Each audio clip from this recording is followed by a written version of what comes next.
Good evening, or maybe even good morning, wherever you are. Salamat. It's really nice to see you all again. Bismillah ar-Rahman ar-Rahim. So we are in the third session of our series on the life of Ibn al-Arabi, or the Sheikh al-Akbar. Last time we had a brief glimpse into the personalities and even miracles, charismata, and the lives of his teachers, um, who were extraordinary people. And if you stick around for a bit longer, eventually we're on this journey. We are going to get to other places as well. For the next session, we'll get into what's called Ard Allah al-Wasi'ah, which is God's vast earth, which is a discussion of literally other worlds, even parallel universes. And then after that, there's the Mi'raj of Ibn al-Arabi, and he describes his own Mi'raj in detail. And then that eventually leads into his ultimate consecration, in a very important role and position when he goes to the center of the earth after that. So there's lots more to come. Yeah, let's get started.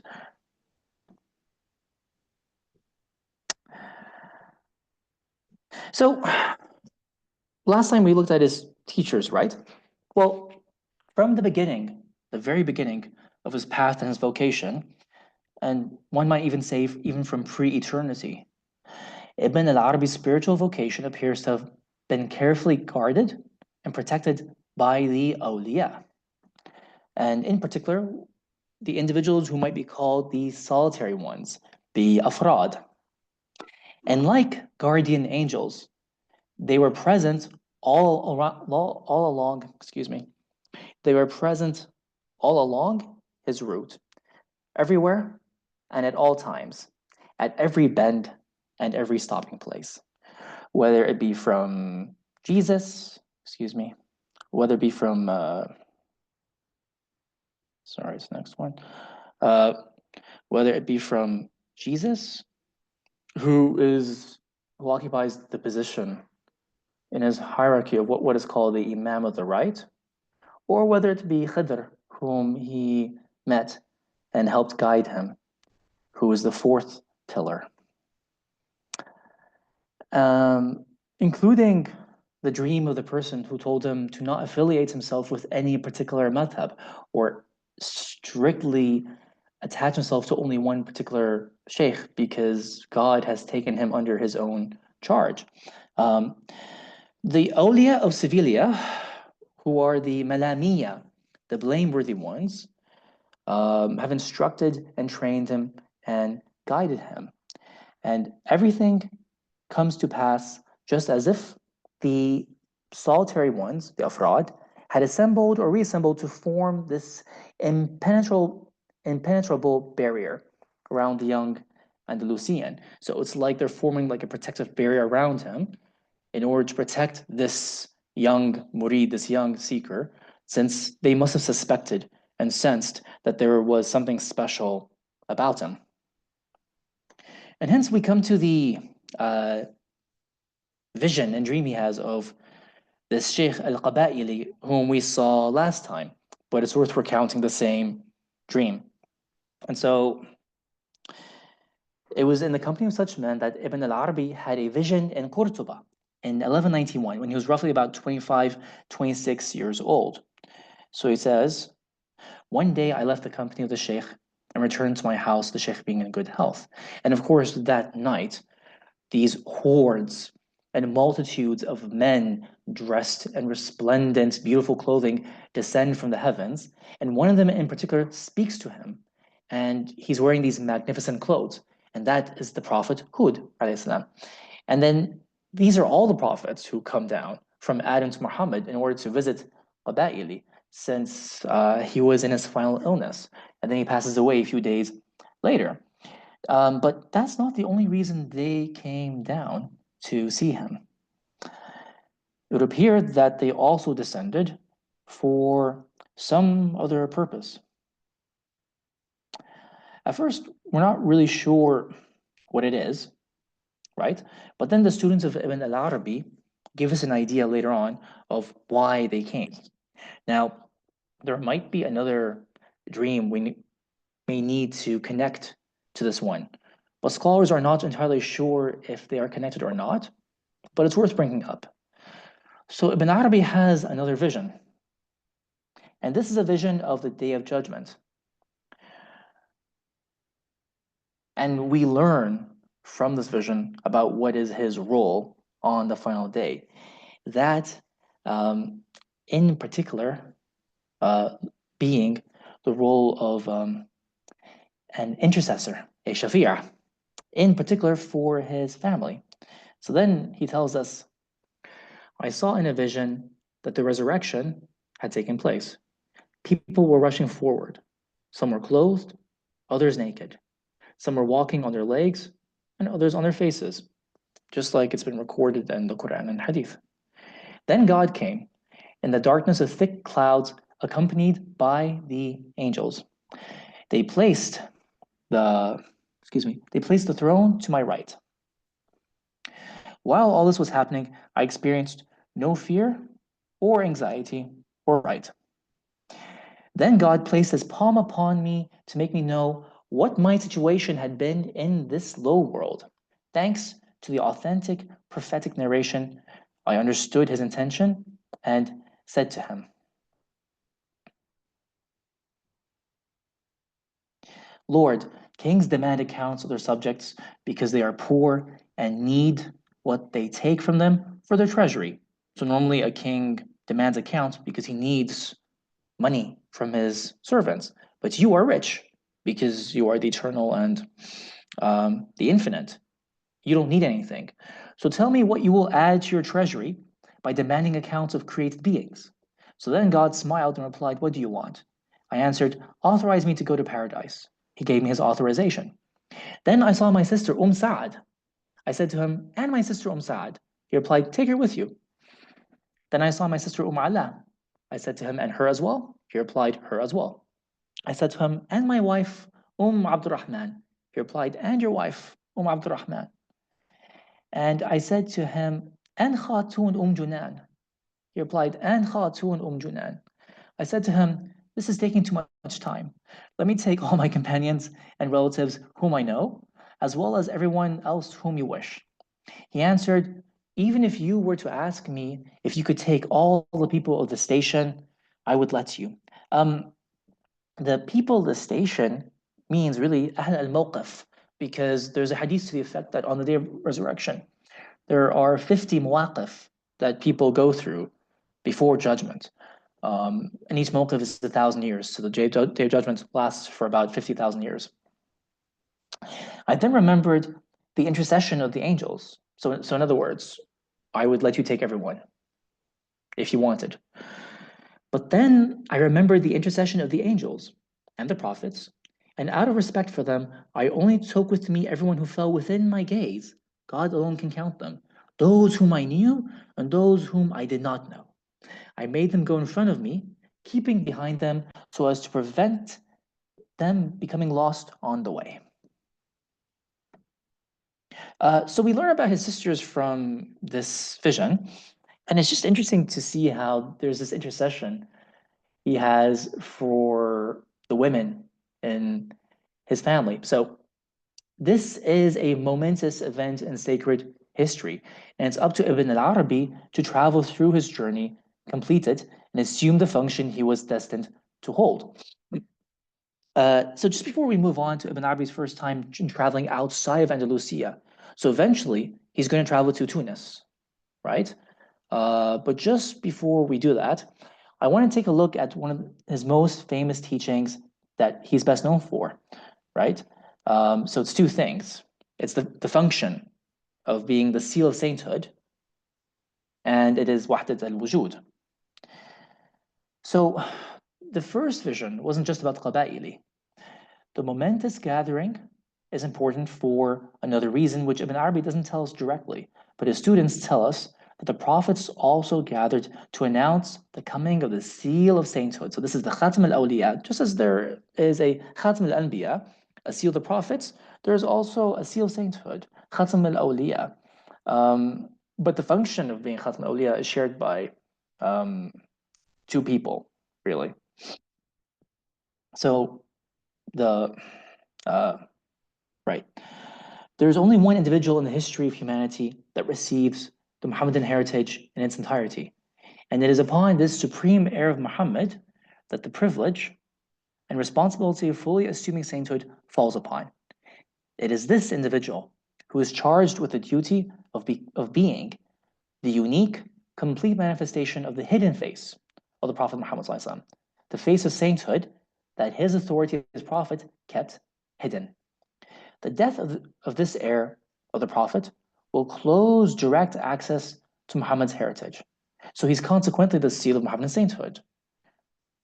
The remaining heritage of the other prophets are open to the highest saints, who are called the Afrad, the solitary ones. And they're called Afrad, which comes from the word Fard, because they're unique. They have no peer. But there is another seal through whom God seals what's called universal sainthood, al-walaya al-amma. Al-walaya al-amma. From Adam up to the last of the saints, and that is Jesus, Sayyidina Isa alayhi salam, when he returns at the end of time. So after Jesus, there will be no more afrad. The highest levels of sainthood are closed off after the return of Jesus. So you've got two seals here so far when it comes to sainthood.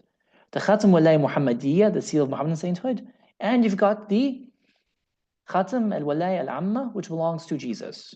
Now, there's a third seal, and that's the seal of children, which is a strange name, Khatam al-Awlad. He will be the last human born and the last saint to illuminate the earth. He will be born in China after his twin sister. Ibn al-Arabi says, when God takes away his soul and that of the believers of his time, those who remain after him will be like beasts, only obeying their animal natures. And it is over them that the hour will dawn. So who is the seal of Muhammadan sainthood? Now, if you've done my class with me on this before, you already know. But anyways, I'll go through it briefly. So in Qurtuba, this is where he has the vision, again, when he's about 26 years old. He says, Ibn Arabi tells us, I contemplated all the prophets from Adam to Muhammad. So that means all 124,000 of them. And God made me contemplate all those who believe in them, so that there is no one whom I did not see of those who have lived or will live until the day of resurrection, whether they belong to the elite or to the common body of believers. And I observed the degrees of this assembly and knew the rank of all who were in it. So he's already given you a hint of his function here, because the seal of Muhammadan sainthood has the quality of being what we might call totalizing. He has this all-comprehensive quality, this totality, in which he encompasses everyone, from the first to the last. So then, the Shaykh Al-Akbar also tells us, when Jesus descends to earth at the end of time, God will grant him the privilege to seal the great sainthood, Al-Walaya Al-Kubra, which is the sainthood that begins with Adam and ends with the last of the prophets. And this will be an honor for Muhammad, because universal sainthood, the sainthood of all communities, that's why it's called universal sainthood, will only be sealed by a messenger who follows his law. That means Jesus. So Jesus will therefore seal the cycle of the mulk, the kingdom, and universal sainthood simultaneously. This makes him one of the seals of this world.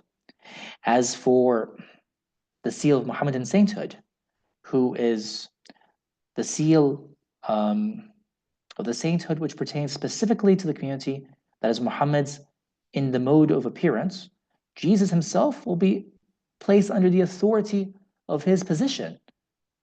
Same with Elijah and same with Khidr and every other saint of God belonging to that community. In other words, although Jesus is a seal, he will himself be sealed by the Muhammadan seal. So this is a strange teaching on the parts of Sheikh Al-Akbar, um, which may have concerned some people amongst whom are the ulama. Because in effect, what he is saying is that even because after the coming of Muhammad, there are no more prophets. So that means if you are a prophet who is still alive after Muhammad, and we said that there are four prophets who are still alive, that means Idris, Jesus, um, Ilyas, and Khidr. They only function in their capacity as awliya, since they are no longer anbiya. So they themselves come under the authority of the seal of Muhammadan sainthood. But then the Shaykh Al-Akbar goes even further and says that any prophet, because every prophet is simultaneously a saint, right? Any prophet, when he is engaging with his sainthood, when we talk about his sainthood, any prophet takes his sainthood from what's called the mishkat of the seal of Muhammadan sainthood himself. Even if he's a prophet, he takes his walaya from the seal of Muhammadan sainthood. And this is one of the more controversial aspects of his teaching. Now, to be fair, Ibn al-Arabi is not the first person to have come up with the idea of the Khatam al-Awliya. The sage of Tirmidh, Hakim al-Tirmidhi, is the first one that we know of to have introduced the term. And so what he did in his time was he felt that there were too many people claiming the station of sainthood and not realizing the weight of that claim. So he created a questionnaire, and he said that the one who is truly a saint or a wali should be able to answer my questionnaire. So this was like a duel, a challenge across the ages to anyone who claimed to really understand what wali is. And so there's about 300 years separating Hakim Tirmidhi from Ibn al-Arabi. And so the one to have answered that questionnaire was Ibn al-Arabi. And then Ibn al-Arabi students tell us the other reason for that gathering, which is to announce basically to announce to Ibn al-Arabi that he had been chosen to assume the supreme function of Muhammadan sainthood, because he tells us this also in his poetry. So he says in his poetry, I am the seal of the saints, just as it has been shown that the seal of the prophets is Muhammad, the specific seal, not the seal of universal sainthood, for that is Jesus, the assisted one. And then he also says in another poem, if I am neither Moses nor Jesus nor their likes, it is of no concern, since I am the sum of all this. And like we said, he has this quality of being the totality, the jama', the quality of jama'. For I am the seal of the saints of Muhammad, the specific seal in both cities and deserts, which is an extraordinary claim to make if you think about it. And then he tells us that there, just as the Prophet Muhammad, for those who know the seerah, he has what is called a the actual seal, the khatam, in between the shoulder blades, and it's kind of like a cluster, right? Which is protruding outwards. So then Ibn al-Arabi students tell us that Sheikh Al-Akbar, has a seal in the same spot, but it's not protruding outwards. It's actually concave. It is actually concave. And it is kind of like going inwards, which is the sign of him being the hidden face of the Prophet Muhammad ﷺ. So that's the seal of Muhammadan sainthood. And this is what happened in Qurtuba.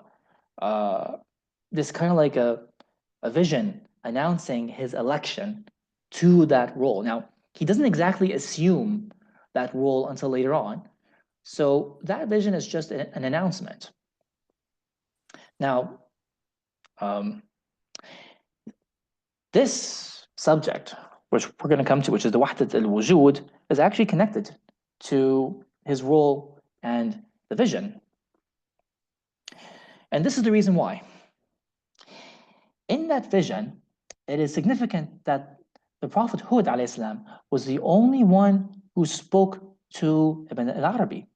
So we need to consider why. The Ibn al-Arabi of India, later on, during the Mughal era, محب الله إله بادي. Many years later, centuries later, he argued that all the prophets had knowledge of the ayah that was in the Quran, أينما تولوا فثم وجه الله, which is kind of like the basis of وحدة الوجود. Wheresoever you turn, there is the face of God. So in whichever direction you turn, in whichever direction you face, it is always going to be a divine face, no matter which direction you turn to. So all the prophets had knowledge of the contents of that ayah. But Hud, in particular, is arguably the prophet of Wahdat al-Wujud, because what he says in the Quran, إِنِّي تَوَكَّلْتُ عَلَى اللَّهِ رَبِّي وَرَبُّكُمْ. And then he says, مَا مِن دَابَةٍ إِلَّا هُوَ آخِذٌ بِنَاصِيَاتِهَا إِنَّ رَبِّي عَلَى صِرَاطٍ مُسْتَقِيمٍ. Right? So in the verse, it says that there's no crawling thing except Allah is the one who takes it by the forelock. Indeed, my Lord is upon a straight path. Because what that means is that if God is the one who takes each creation metaphorically by its forelock and guides it, then every single thing is from Him and goes back to Him and is Him. And that's what puts everything on the straight path. But I'll explain that more in a little bit. So, وحدة الوجود. This is the phrase most associated with Ibn Arabi, although he never uses the phrase himself. Not quite in that way. We can start off by saying that there is nothing in existence except God. So Allah is wujud, right? He is wujud itself. So in other words, our existence is, in a sense, an illusion because it is borrowed from God. The same way we can borrow a robe and wear it. It does not belong to us. What belongs to us, strictly speaking, is non-existence. Al-Adam. Al-Adam. So there are two absolute poles of being, absolute existence, which belongs to God, and absolute non-existence, which belongs to us. Therefore, although you could say we are more in relative non-existence. Therefore, we become the place for manifesting the effect of God's attributes or His names. So what does that mean? For example, looking at the table in the slide, we see that some of God's attributes are, and they're called the mother attributes. He is the living, the knowing, the desiring, the one who wills, the powerful, the speaker, the generous, and the just. So what that means is that all existence expresses these different names in varying intensities. And there are typically 99 archetypes, just like there are 99 divine names. So some, like human beings, display the name the living more intensely than, let's say, like water or rocks. But everything in the universe is living as far as Ibn Arabi is concerned. Why? Because if Allah is wujud, then it displays and shows His attributes, particularly the mother attributes. So everything's alive, literally, not metaphorically. You just can't see it. Even if it's stones, for example, or mountains or stars. Everything is knowing. Everything has a will. And everything is powerful and has some sort of power in one sense or another, but he means it again literally. So what that means is that everything's built on a divine reality. And that takes us back to the story we discussed about the saltfish that Ibn Arabi carried around. Why did he carry it around? Because it's honored. Why is it honored? Because it is connected to a divine reality. That means every single creation goes back to a divine reality, in particular a divine name. It's impossible for it not to go back to a divine name. Just because, by definition, by you being in wujud, you are connected to a divine reality by definition. And therefore, related to God. The cosmos then is the theater for the display and disclosure of God, His attributes, and His realities. So there's nothing in existence save God, His attributes, and His acts. That's even quite explicit in the Quran. وَاللَّهُ خَلَقَكُمْ وَمَا تَعْمَلُونَ. God has created you and what you do. Allah has created you and what you do, right? So this is, of course, the essence of Tawheed. And if you really take Tawheed to its furthest conclusion, you basically get Wahdat al-Wujud, if you take it to its extreme conclusion. And then you've got examples of divine names that permeate the universe, and they tend to be like sometimes in contrasting pairs. You've got Ar-Rahman, who's the most merciful, and you've also got the one who takes vengeance, Al-Muntaqim, right? You've got the beneficer, you've got the harmer, Al-Nafi' I think it's Dar or Mudar. You've got Al-Hadi and you've got Al-Mudil. You've got the generous, Al-Kareem or Al-Jud, Al-Mujid, and then you've got the withholder, Al-Mani', right? So all of those, anything you experience or anyone experiences in existence in the cosmos, it's from a divine attribute by definition. And so that's the source of conflict as well, because the conflict comes from the diversity of names that clash with one another, right? Yet humans are the only ones who have the ability to bring all these opposites together and unite them in their own person. And this is what it means to be created in God's form. Since Allah, or God, is what you might call the all-comprehensive name, which is al-ism al-jam'a. Al-ism al-jam'a. So the other divine names are specific names. But Allah is the name that brings all the names together. You could also say Ar-Rahman is the same as well. But really, Allah is what is called the all-comprehensive name. So that's why when you have the hadith, there's a hadith that says, Allah khalaqa Adam ala suratihi, right? One of the meanings of ala suratihi is ala surat ar-Rahman. God created Adam upon the divine form. So if God comprehends all divine names and therefore divine attributes in reality, human beings have the potential to comprehend all attributes in the cosmos as well. That's why the human being is also a great cosmos. The human being is a great universe. The human being contains the entire universe in his self or in herself. And so the only one, although this doesn't mean that each human being realizes that potential, we have that in potentia. It's actually insan kamil, perfect human being, perfect man who or woman who brings these divine realities together and these diverse qualities together. And then they bring it together in balanced proportion, right? That's a very important part of wahdat al-wujud. You have to bring these attributes together in proportion and harmony, right? The ones who don't do that, like outwardly they look like human beings, but inwardly they're called animal man or animal woman, right?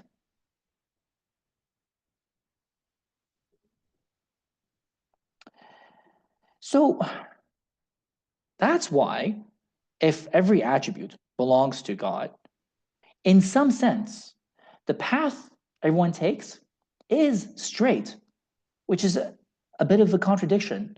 It sounds like it, but it really isn't. Each person is fulfilling the function that they were created for. That's why Sheikh Al-Akbar says, so there's nothing in this world which is not right and straight. Ultimately, it is doing what it is supposed to be doing. And hence, Sayyidina Hud alayhi salam, he really is the prophet of Wahdat al-Wujud.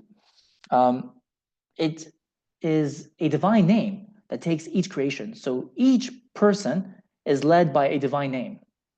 Each person is led by a different divine name from another human being. And it is that divine name that is guiding them towards the heart, what you might call the actualization of their full potential, which is in what?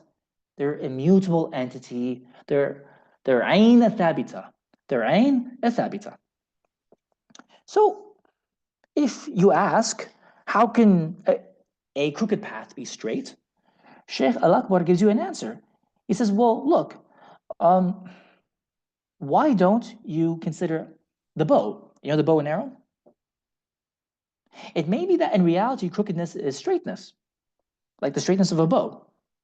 Because the straightness, which is desired from the bow, is precisely its crookedness. Because a bow cannot be a bow unless it is crooked. That's where it gets its function from, right? Now, even if all things are on a straight path, Ibn Arabi is not asking us to do just whatever we want.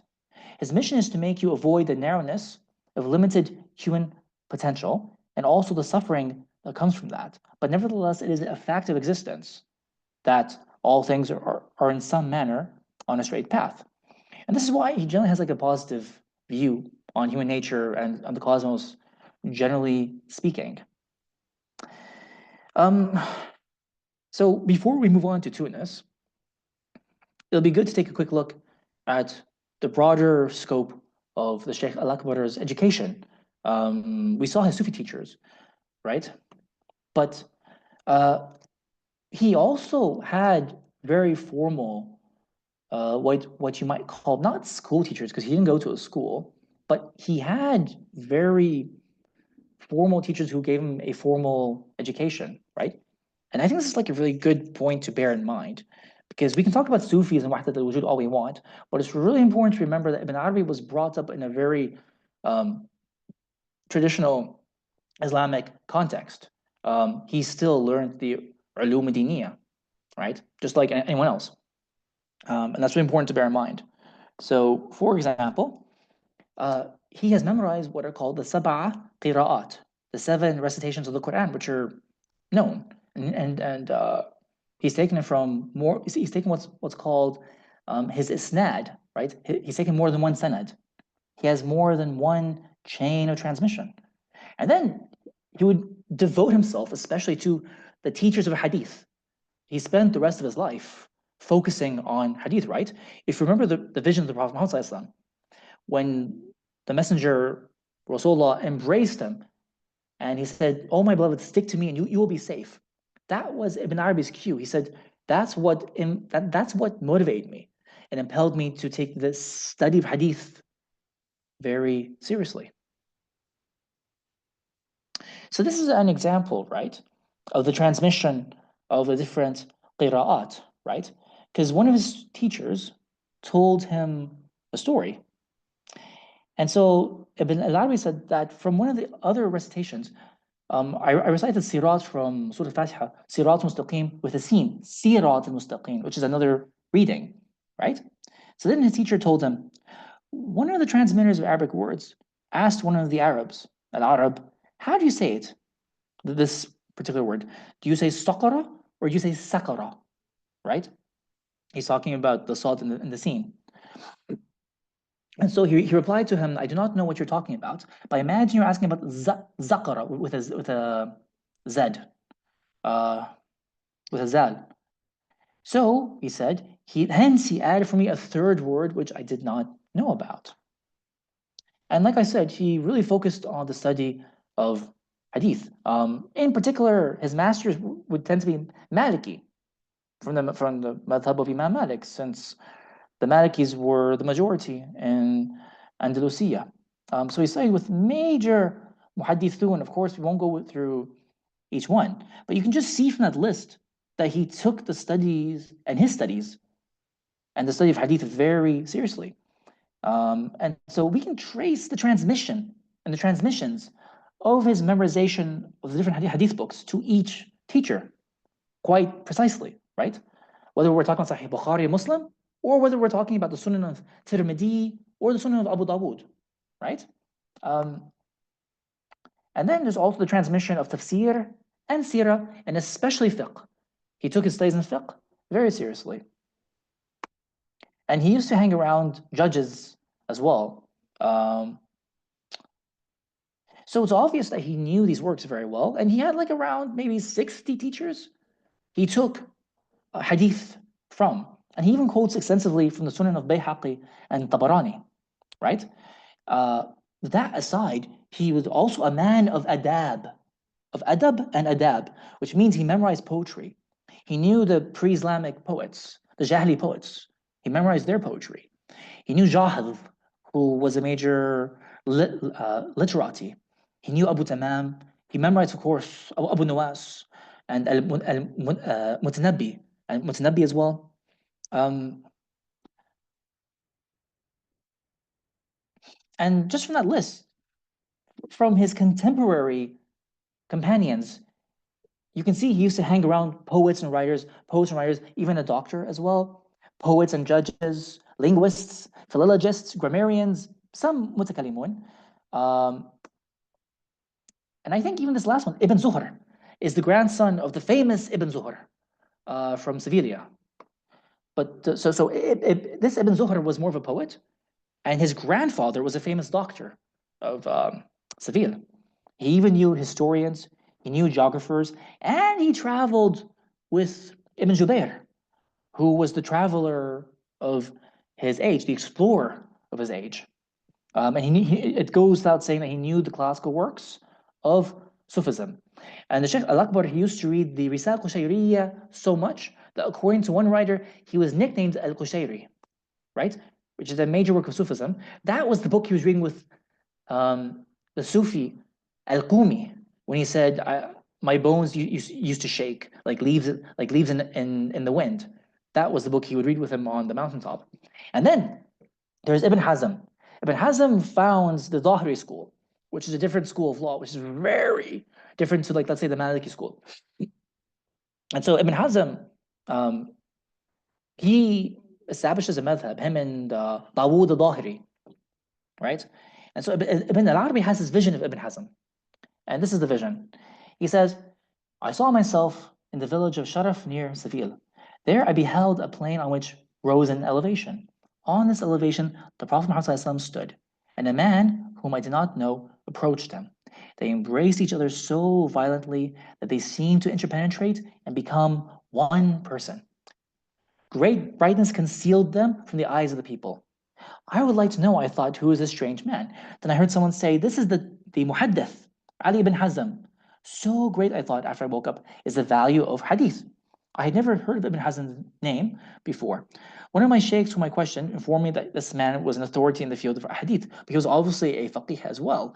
And of course, Ibn Hazm, as you may know, or some people might know, was a man of literature as well. He writes what's called the Tawq al-Hamama, literally, excuse my language, a courtship manual of love.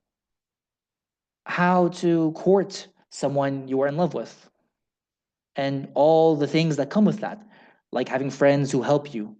Quite literally, it's one of the earliest manuals on courtship, coming from 1,000 years ago. Really extraordinary.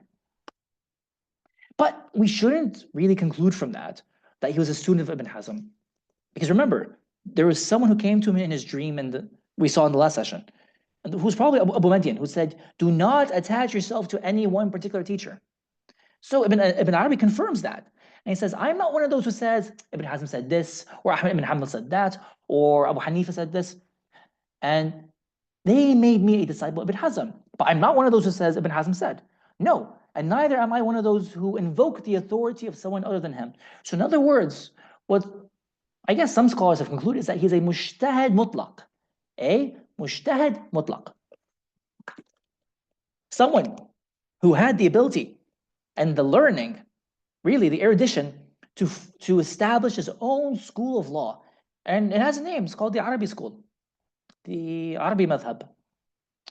And it's one of the most conciliatory and Irenic schools that Islam has known. Irenic means that you can take all these positions where scholars disagree with each other, and he'll find a reason for each one of them being correct. He'll find a reason for each one of them being correct. So it's very conciliatory. But Ibn Arabi he knew kalam, but he was not big on kalam as a discipline, right? He kind of argued that you only really need one mutakallim for each country. I don't know if that's changed with our time, but for his time, that's what he argued. And he even wrote to the famous Fakhruddin Razi, whom you may know was a major mutakallim and wrote this big tafsir of the Quran as well. So he wrote to him giving him advice, because Fakhruddin Razi was walking down the path of rationality, even if he's a spiritual person. So Ibn Arabi was encouraging him to focus instead on the path of the Sufis, which is the path of retreats, spiritual retreats, and spiritual struggling. So he says, dear brother, why remain in this abyss you are in, instead of returning to the way of asceticism, zuhud, or mujahada, and the retreats that have been prescribed by the Messenger of God sallallahu alaihi wasallam? And then Ibn al-Arabi also tells us that he had this intention to write a book of fiqh specifically that would answer each question. It was going to be like a major book, but he actually never got around to writing it. It never happened in his life. But he wanted to answer each mas'ala. So instead, what we have in the Futuhat is that we have like a spiritual interpretation of each legal mas'ala, whether it pertains to tahara, purification, or the prayer, salat, or zakat, or Sawm, fasting, or Hajj. He gives you the inward meaning for each mas'ala, for each question. Um, However, it is important to note that the extreme leniency in matters of jurisprudence, which Ibn Arabi recommended in his works. So Ibn Arabi always recommends, please be lenient towards the people. Don't give them the hard rulings, the hard ahkam.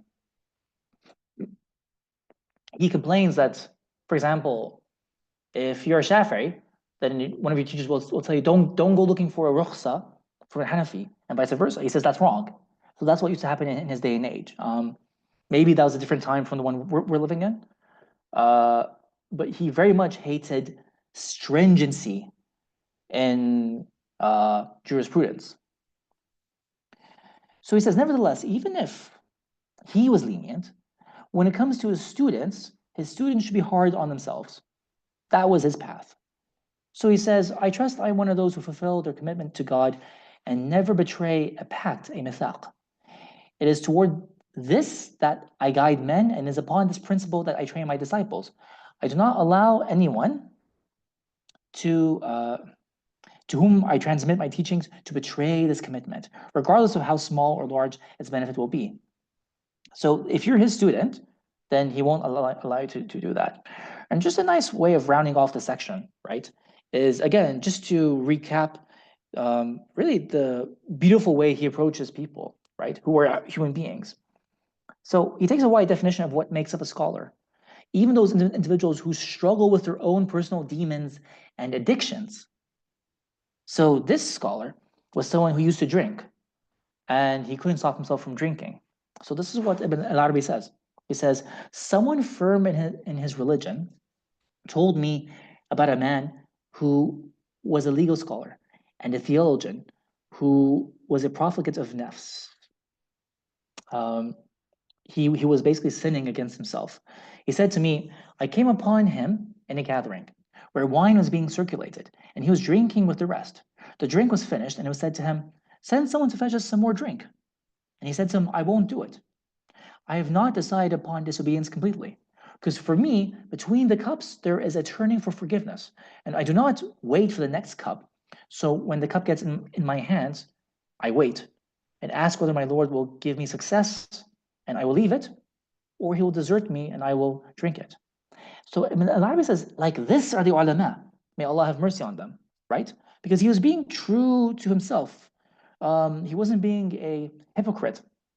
He knew what his weakness was, and he was struggling to improve himself. This knowledgeable man died while there was in his heart a disappointment that he did not meet me, but he did meet me, but he did not recognize me. And he asked me about myself, and he had love for me. May Allah have mercy for him. And this was in Mursiya in the year 585, which is extraordinary because that makes him 25 years old. Actually, but what Ibn al-Arabi also says is that he hates liars. So in another place he says, I met a man who drank and I prayed for him, and I met another man who lied and I just detested him. So now we come back to Tunis. The next stop of Ibn al-Arabi's quest for absolute servitude, to be an abed mahad, which is the only way to realize and actualize the divine names that are latent within ourselves. That's the quest. When you achieve pure servitude, then you unlock the divine names that are latent within you. And for him to become perfect man and complete the quest as a spiritual wayfarer. So he starts at Algeciras, right? The Spanish port linking the Arab and North African states to Morocco and Fez.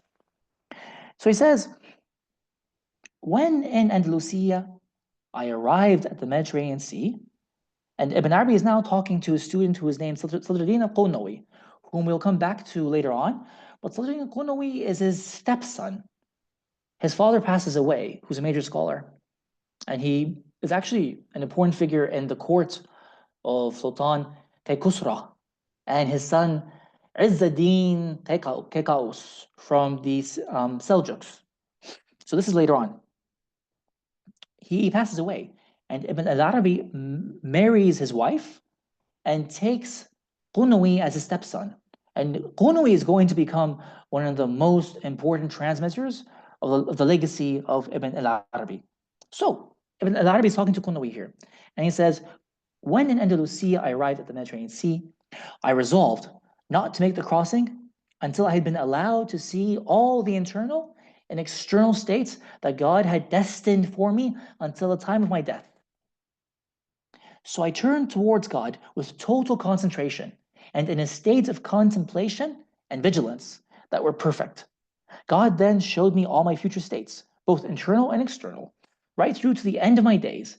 I even saw that your father, Ishaq ibn Muhammad, would be my companion and that you would be my companion as well. I was made aware of your states, the knowledge you would acquire, your experiences and stations, and of the revelations and tajalliyat, the theophanies, and everything else with which God was going to grace you with. I then went to see, with insight and certainty as my possession, everything was and everything is just as it was bound to be. So we're in Tunis. Now, paradoxically, of all his masters, the one that Ibn al-Arabi mentions the most in his writings is someone he never physically meets. Is the one he is someone he never physically meets. And this is Abu Madian. Abu Madian, and one of his titles is the Master of Masters, the Teacher of Teachers. So Ibn al-Arabi never meets Abu Madian in his lifetime. Although Abu Madian teaches many of Ibn al-Arabi's own teachers. So Ibn Arabi knows about him and has a profound love and veneration for him. Indeed, although Ibn Arabi really wanted to meet Abu Madian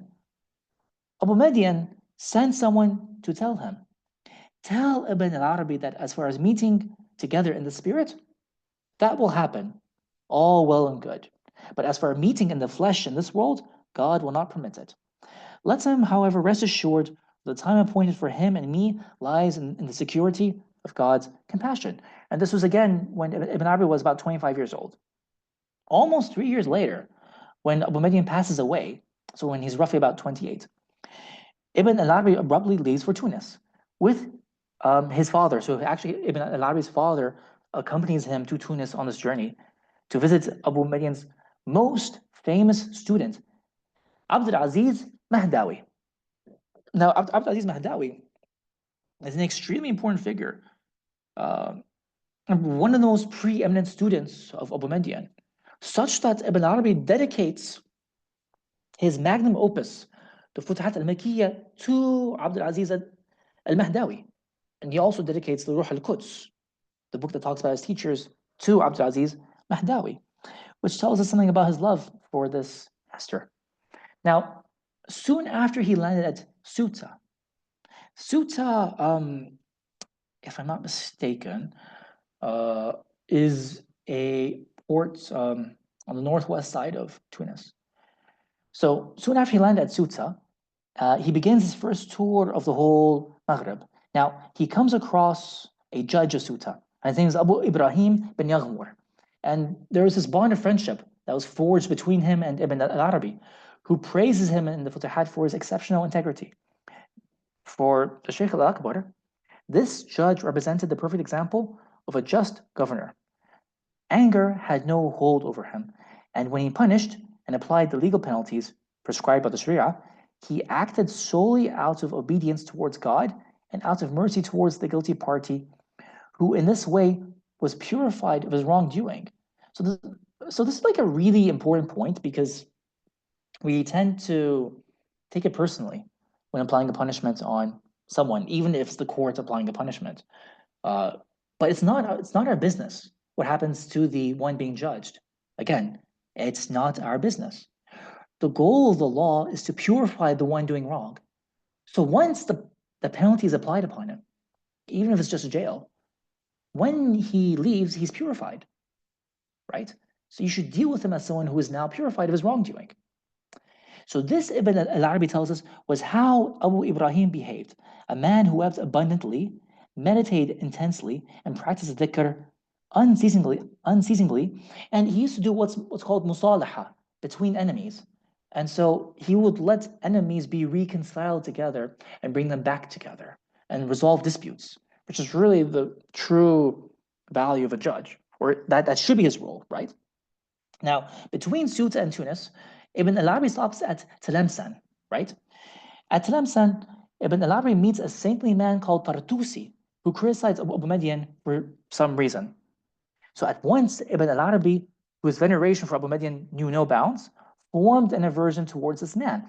But that same night, he had a dream in which he saw the Prophet ﷺ rebuke him.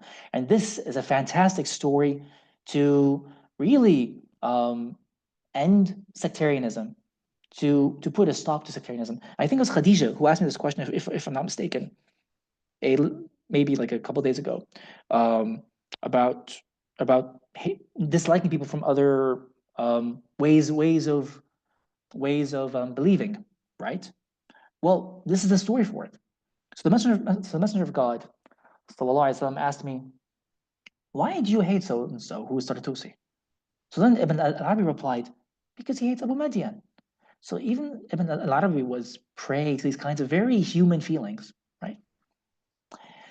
He said to me, "Does he not love God in me?" I answered, "Certainly he does. He loves God and he loves you." He replied, "So why then do you hate him for hating Abu Median, rather than love him for loving God and his messenger?" Right? That's basically a mic drop, isn't it? So I answered, "Messenger of God, I have committed an error and have been negligent. I now repent, and he is one of the people whom I love the most. You have warned me and counseled me well." So when I woke up, I took some valuable clothes, climbed onto my saddle, went to the man's house, and told him what had happened. He wept and accepted the gift, and understood that the vision was also a warning from God. So his reservations about Abu Median vanished immediately, and he started to love him. And this is like one of the characteristics of the awliya. Even if they have disagreements, they end up being reconciled. It is an astonishing quality. They end up being reconciled amongst themselves, and they reconcile people between themselves too. So Ibn al-Arabi did not linger too long in the vicinity of Ceuta, and was soon continuing his pilgrimage, if you like. His destination was to Tunis, in order to see, of course, Abdulaziz Mahdawi, Abu Median's foremost student. So the idea of making this visit had come to him quite suddenly when he was in Rota, where he performed the Friday prayer. It was there that he met Al-Rundi, one of the seven Abadal.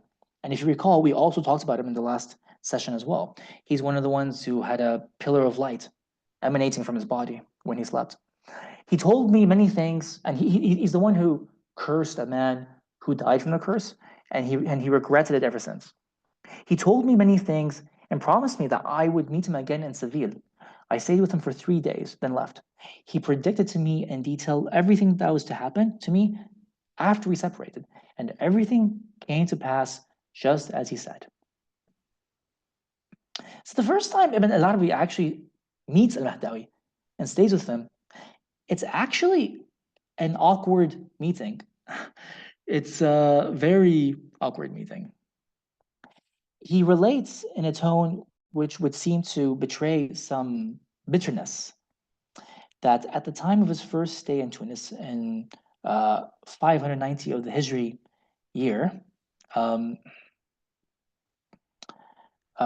so he'd be like about 30 years old, Sheikh Mahdawi manifested a certain coldness towards him.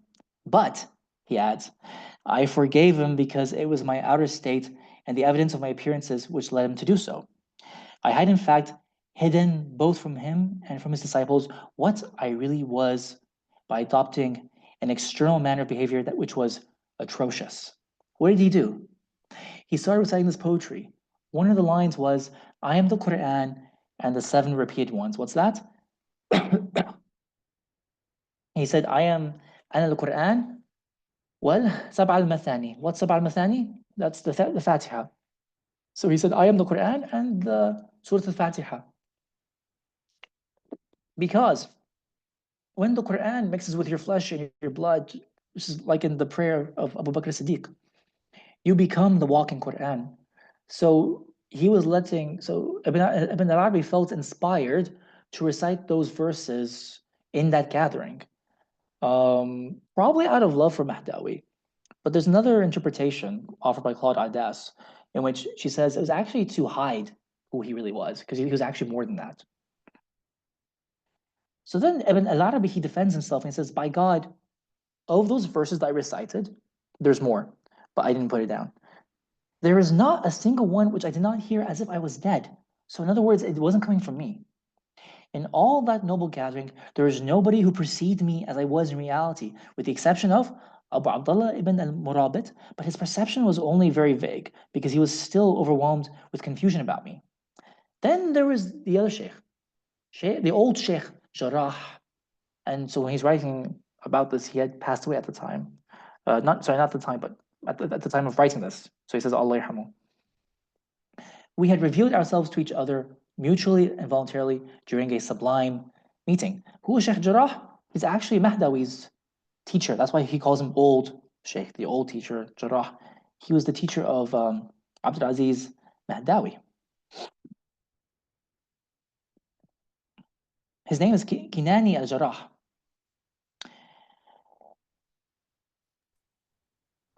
So Abdulaziz Mahdawi did not realize the true value of Ibn Arabi or of Kinani either.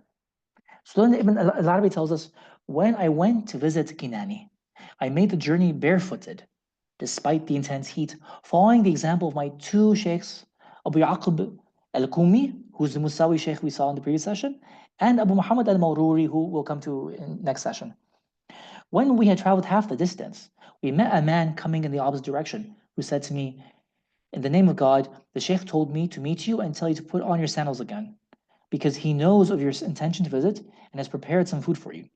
When I arrived, he came out to receive me at some distance from his house. He showed great pleasure at seeing me. I sat with him for many days, discussing the science of Ma'rifah, gnosis. While I was there, I saw a man walk upon the sea without getting his legs wet, because of the grace of the sheikh. Who is this man who walks on the sea without getting his legs wet? This is Khidr. This is Khidr. And so this is Ibn al-Arabi's second meeting with Khidr.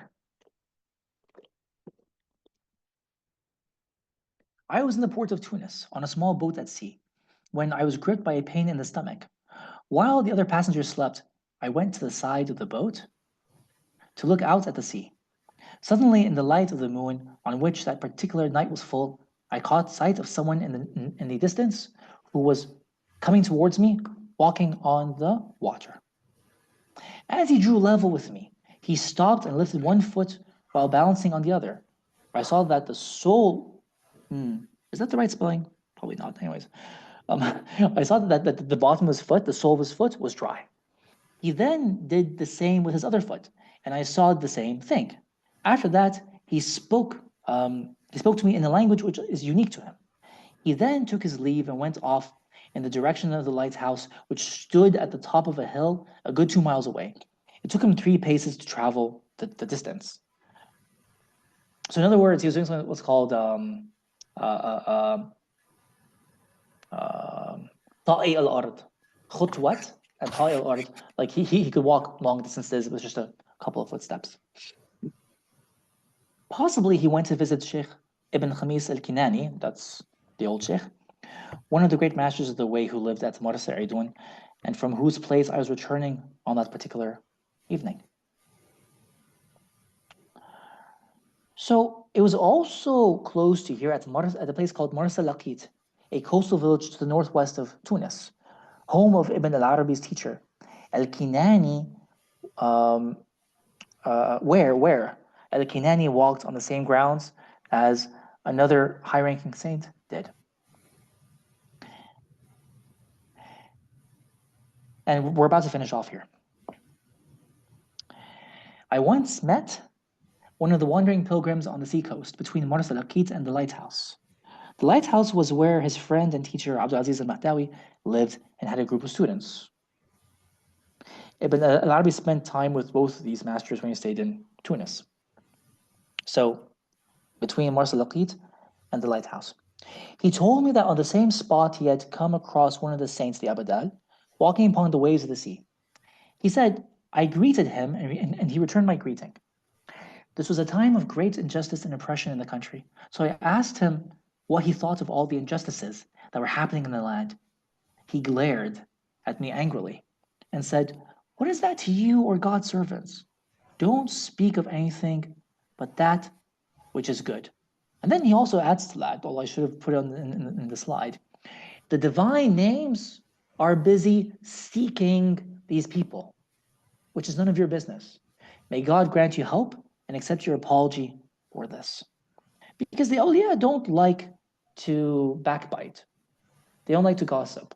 And above all, they don't like to think badly of God or his creation. Maybe if oppression is happening to you personally, then you might say something about it. But in this particular instance, he felt that was inappropriate. You should only focus on yourself, right? So that was the lesson Ibn Arabi took from that. There's a purpose to everything. But in particular, if we go back to Wahdat al-Wujud, the purpose of the divine names, and divine names for Ibn al-Arabi, it's kind of hard to explain, but they're close to being, they are akin to beings. Even though a name is something that's ma'doom, it's called a nisba ma'dooma. It's a non-existent relation. Like if I call you mother, daughter, sister, these are relations, but it's just one person, right? So you've got one divine essence, one God, but many names. But these names do things, and they desire to manifest their mulk, their property, and their control over creation. So, like for example, if there's a sinner, then Ar-Rahman is going to do a horse race, a race with al-Muntaqim. And then the third divine name, Al-Rab, is the one who adjudicates between the two names, and they both rush towards the person. And then if Ar-Rahman wins out, then Ar-Rahman is the one who has mercy on that sinner. So this obviously goes back to the hadith al-Qudsi, which says, Inna rahmati sabaqat ghadabi. Inna rahmati sabaqat ghadabi. My mercy has preceded my wrath, but really, sabaqat is connected to musabaqa, which is a horse race. So it's more like my mercy has won out. So this is why it says the divine names actually seek out these people, right? So, and that's part of the purpose of creation, which is none of your business. Okay? So we'll just leave it off there. We'll finish there. And next time we'll come to actually the topic of God's vast earth, Ard Allahi wasi'ah, which is a topic about the whole cosmos, these parallel universes, parallel worlds, and these different worlds, which Ibn Arabi visits, which the major awliya see, and which is connected to what is called the imaginal realm. The imaginal realm. We'll also talk about his family trials that he undergoes with his family, his sisters, his parents, and how that impacts his journey, amongst other things. So thank you very much.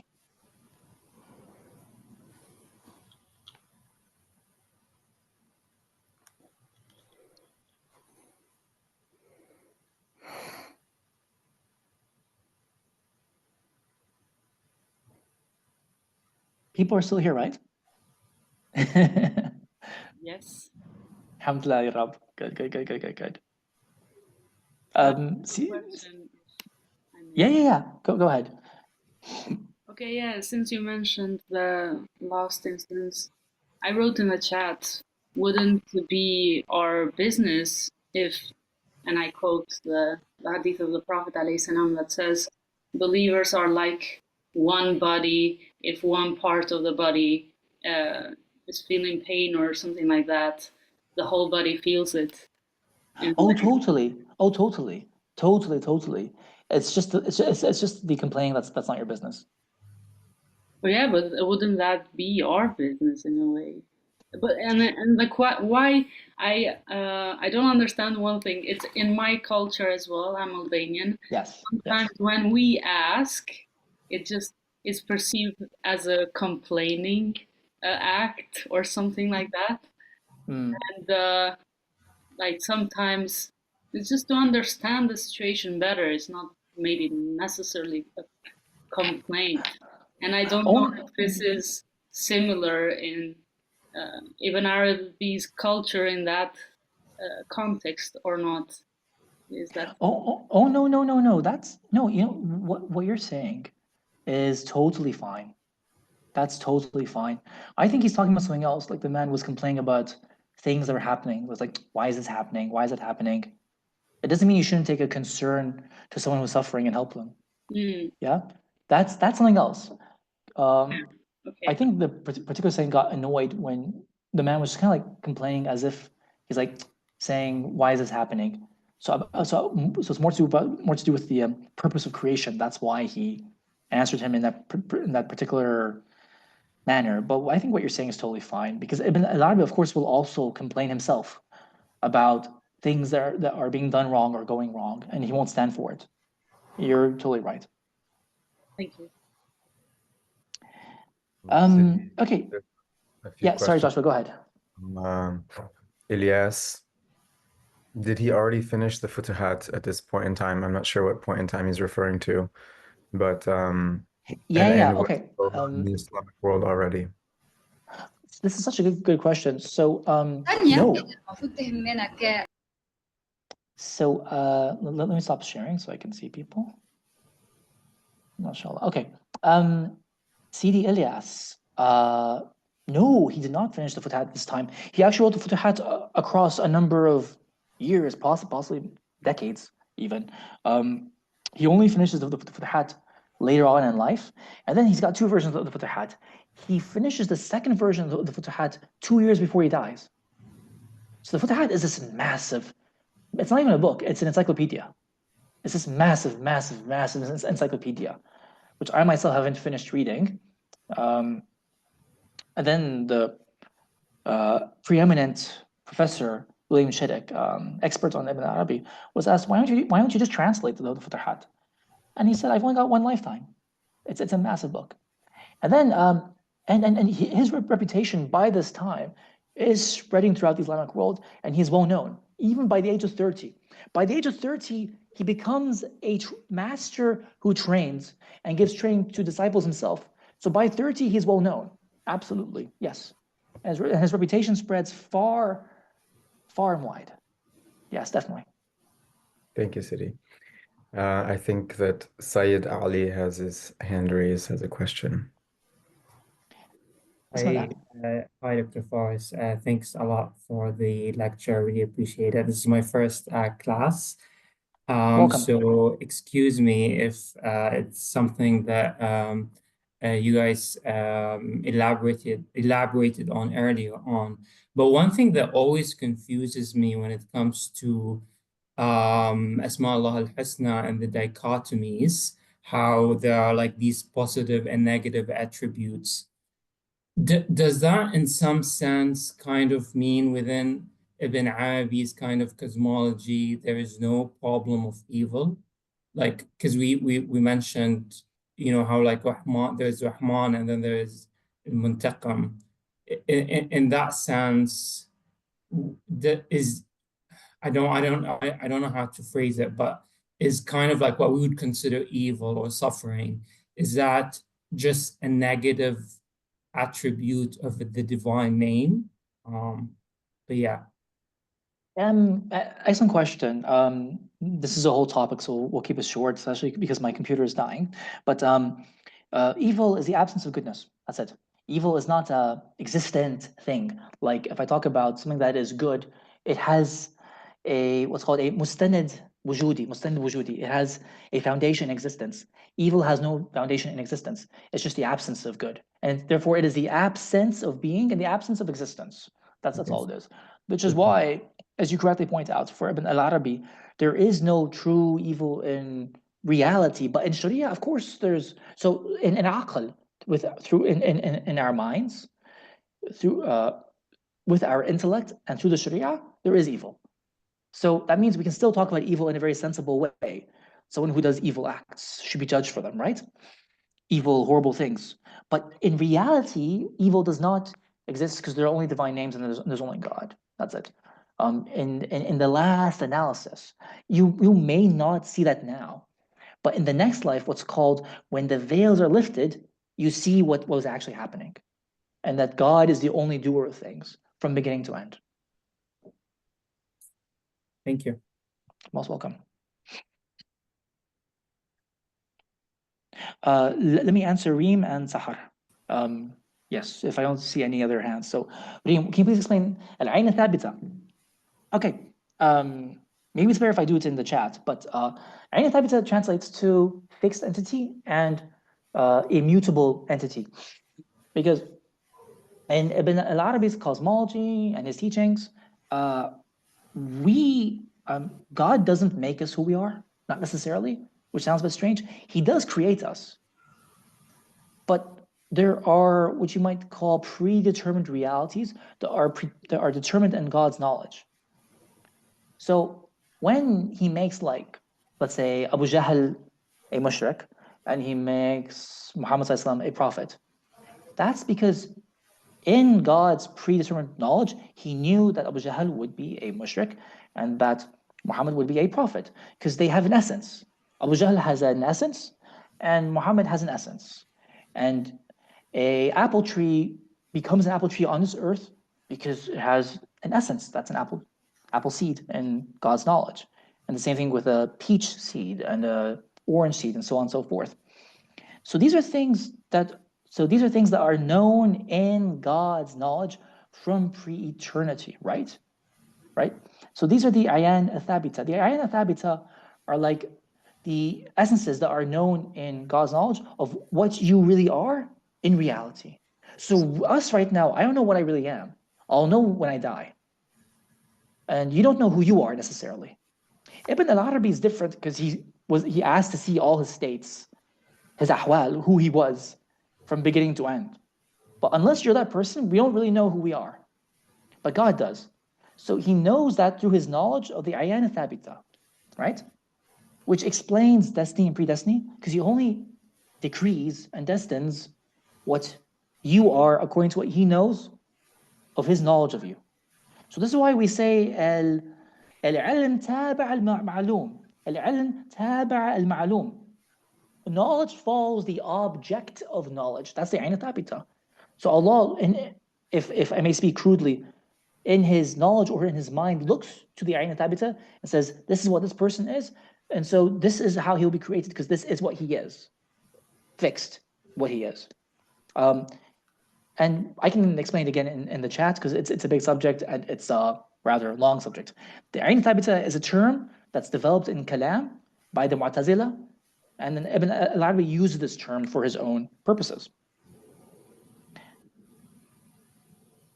Let me know if that made sense to you or not, because I know it's not an easy thing, like when it's new. Sahar, can you please explain again the seal of Muhammad Walaya and Jannah Walaya? Yeah, sure. So the Khatam Walaya Muhammadiyya, who is Ibn al-Arabi Shaykh al-Akbar, he is the one who inherits the knowledge of all Walaya, of the Walaya of all the prophets.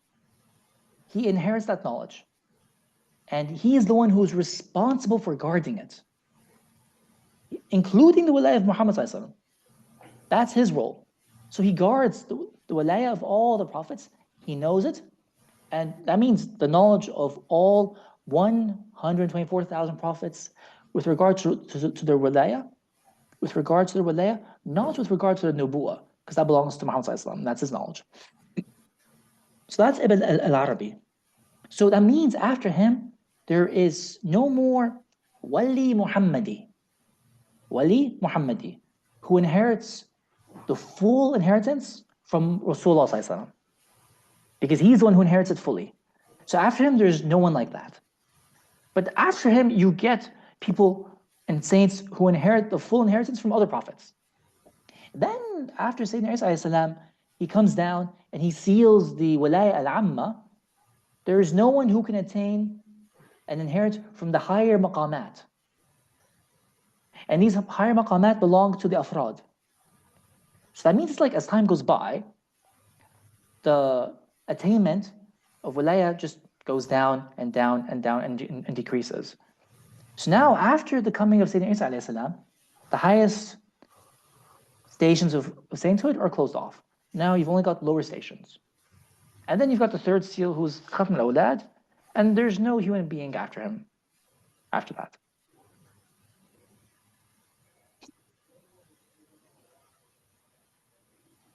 Arwah. So subhanallah, the question is coming from when we're just discussing Ain Thabita, and then also from our session in Fusus on Sunday with regards to our gifts.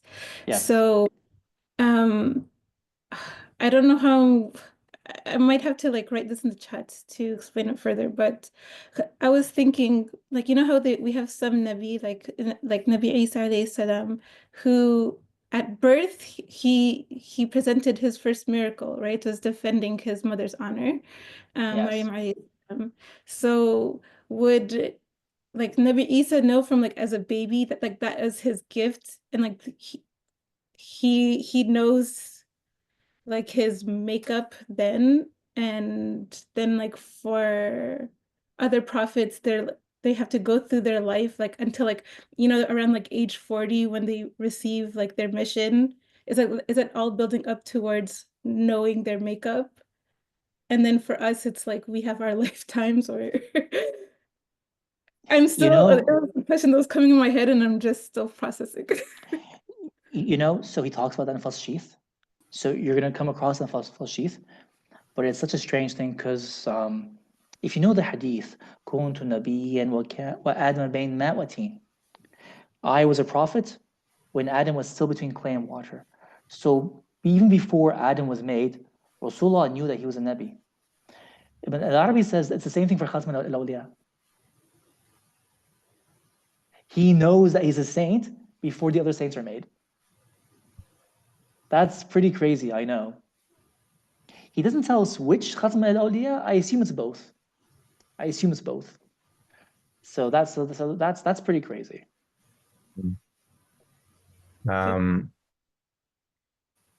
If I may make a comment on this point, Telos and maybe the word is escaping me right now. City Jason, do you remember what Maximus the Confessor calls the telos and no the logos and what's the habituated nature of the human being in the Greek? You have logos and then Hexis? No. Anyways, it doesn't matter. Entelechia? Yeah, something like that, but tropos. I think it's tropos. So I mean, and this is like I'm kind of involving a few different traditions in this point, but there was a doctor of the Orthodox Christian Church, Maximus the Confessor, essentially, who one of the greatest thinkers of all time, in my opinion. And he basically says that, we have the logos within us, which is basically the Ain Thabita, and then our tropos, which is like our habituated nature, right? The veiled nature in a sense. And so the whole goal of in the Christian sense, Christian spiritual psychotherapy is to align the tropos with the logos, right? So you have this flow between the two. So, and the same thing goes in the Islamic context, right? And again, Dr. Faris we're reading through Sheath right now, and this is sort of the whole essence of Sheath. And so I love what you highlighted, Arwah, because yes, like the life of Isa alayhi salam is an attestation to that. It's that when somebody, because as a conventional human being, who's not a wali, or not a nabi, when we go through life, it takes work, a lot of time and work to unveil, in a sense, or remember. We have to undo in a way, or chip away the layers on the outside of the johar, and so as we do the polishing, then we start remembering, because the image in the mirror becomes clearer, right? But then you see and that's why it's important. And subhanallah, like I'm saying this now because it's sort of been a theme of conversation for the past few days, and that is Exactly. Remembering a friend asked me in a conversation yesterday, he said, "What's like make a prayer for us, make an intention for us." And I said, may we spend more time with the awliya. May we awliya encounter us on our path because when you get exposure to people who have a greater level of remembrance, right? And it's so simple, right? Like because we talk about this, the dhikr, the Quran is a dhikr, right? Like it's all about dhikr, right? But when you meet somebody physically or on the metaphysical plane that embodies that remembrance, it gives you a taste, a dhawq of what that can be like, what it can be like to have that extra degree of awareness of one's one's ayn thabita in a sense. But and so what's possible when, again, going back to Max's The Confessor, it's like some modern uh, psychologists, theologians have said, like, what's possible when you align yourself with truth? It's unimaginable, right? What is possible and how your reality starts kind of cracking open and shifting, and it's like this tectonic activity almost. And so just conceiving of that, like what is, or the feeling of what's possible in this human experience when you are connected to these awliya, whether it be our Sheikh Muhyiddin or the living awliya now, having a sheikh, having a tariqah, this is all very, very important for remembering the Ain Thabita. See, Joshua, is the word anamnesis connected to what you're talking about? Yeah, anamnesis it means unforgetting. So that's the whole point of Plato's work essentially. That's the whole story of the allegory of the cave, is that we come out, we see the light, and then we've seen the light, and then we go back down, we do the work, right? And so that's what the Yes, awliya yes, are doing. The awliya are like they're like, okay, now we have to light other candles. yes, absolutely. Um, Sahar, what are the two terms? Are they Greek terms or Arabic terms? Oh, tropos and I think he said two things that when they meet together, they do something. I yeah, didn't yeah. get it. Can you They're translate in they're Arabic? Greek Because words. the terms are not as I'm unfamiliar with the two terms. What are they? They're Unani. It's Greek. It's logos and tropos. Yes. Logos is kilma. And Hmm. in a way, like the way that it translates into Arabic philosophy, right? It's like the divine essence, the divine, that in a sense. Hmm. And then tropos, maybe we could say is like isti'adad. Um, but Hmm. but but we have the capacity to veil our istidad, because of how we're trained in the world, how we're brought up in culture, in our families, these different identifications that we take on, which may differentiate from our istidad, which comes from our that, the ayn thabita. So Thank, they're just different words, different language, but basically, they can translate into Arabic terms as well. thank you so much. Thank you. Just let me add one final thing to that very quickly before we move on. I want to answer Abdelhadi's question, but you just think about in the gospel, Jesus says, "Verily, verily, before Abraham I was." Right now, Christians take that as a proof for him being God, right? But if you think about what everything you were talking about, um, it's interesting to contemplate that verse from the gospel, "Verily, verily, before Abraham I was." It's interesting to think about that. Mhm. Um, do highly religious people, but first of all, marhaba ya amti Aziza, uh, do highly religious people refrain from being active in politics because they believe that all was preordained by God? Thanks in advance. I think like Irvina's got a good answer as well because, um, you know, uh, the Sufis were some of the most politically active people you can find. But the difference between maybe them and other political activists. So first of all, I'm not a huge fan of what's called political Islam. I'm not a huge fan of political Islam at all for various reasons. But these highly spiritual individuals engage and play a major role in politics.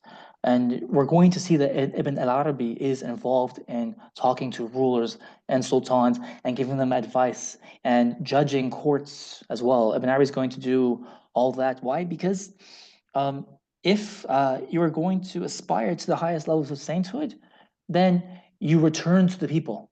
That's what political activism is. You return to the people and you help them. So you return to the people. You don't just stay in your comfort zone, very comfortably living your life in a spiritual la la land. You return to reality and you engage with people. That's the highest level. So they definitely engage in political activism, but they do it differently to other people.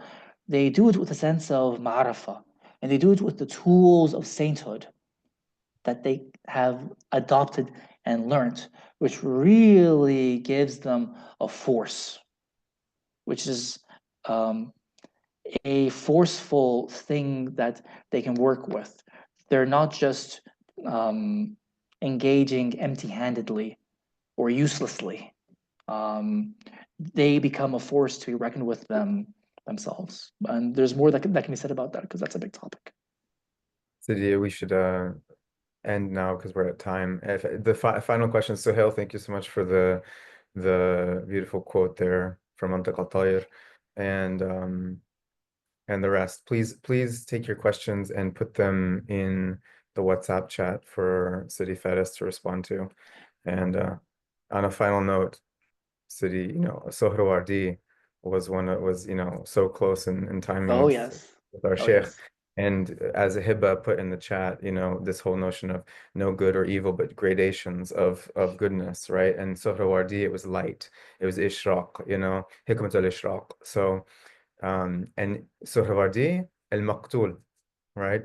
He was killed for being in the court, and influencing the leaders of Yes. his time. So, I don't know, maybe we all have the courage to stand for truth, beauty, and goodness, inshallah I ta'ala. mean, see, Joshua, can I just very quickly take the last one? And please put your questions in the chat. Please, I want to deal with them. But Ben, why did Ibn Arabi detest lying, but was okay with Shrek? Who's not okay with Shrek? But do you mean Shirk maybe? Shirk, or was it something else? Because I imagine Shrek's okay. Because Ben, if you could just clarify that for me, please. That last one. I copied Hela's question into Please do. the chat. I don't see. Can we do a Mushrooba musical, please, based on Shrek? Just because you said that. Musical. Joshua, is that okay? We'll have we can have a open house forum discussion on the topic, and depends on the talent, we need to have we got to put on something good. So Arwah, if you're putting yourself up for the lead role, then Sorry, Ben, did you mean lying and shirk? Was that the question? Why is Ibn Arabi Yeah, okay? Hello, thank you for the lecture. I was wondering why did he detest lying, but was okay with shirk? Well, not No, okay. He could be okay with it, kind of. I think that's what you said. no, no. Someone drank alcohol, so he prayed for him. Oh, okay. Sorry, I misunderstood. Yeah. No, okay, so it was easier for him to forgive someone who drank alcohol, but he really, I was asking, why did he hate? I mean, was it ever said why he hated lying so much? The Awliya hate lying and liars. Was it said why? He didn't exactly explain, but I could probably venture a guess. وَيْلٌ لِكُلِّ هُمَزَةٍ لُمَزَةٍ. Mm. This, I mean, it's pretty central. This sort of thing is sort of central in the Quran. So central Okay. to the teaching. Could you later in the chat just clarify more about like the duality? I always find it difficult to understand what someone else asked today, which is like Allah is al-Mudil, al-Mu'az, you know, like the opposites. I always also find it very difficult. And I was talking about it with someone recently, and no, I don't get when God seems like a negative, you know, a negative aspect. That God, I know God is not, astaghfirullah, but يعني, it sounds like it is. So could you later in the chat maybe talk about the duality? Would you please put your question in the chat so I can remember it? Okay, And I'll sure. and I'll definitely address it. But thank you so much, and thank you to everyone Thank you. for Thank you. coming. Thank Allah you. يبارك فيكم كلكم, and مع السلامة. Thank you. Bye bye. جزاكم Thank خيرا you. سيدي. Bye bye. Salamat. Bye bye. Bye.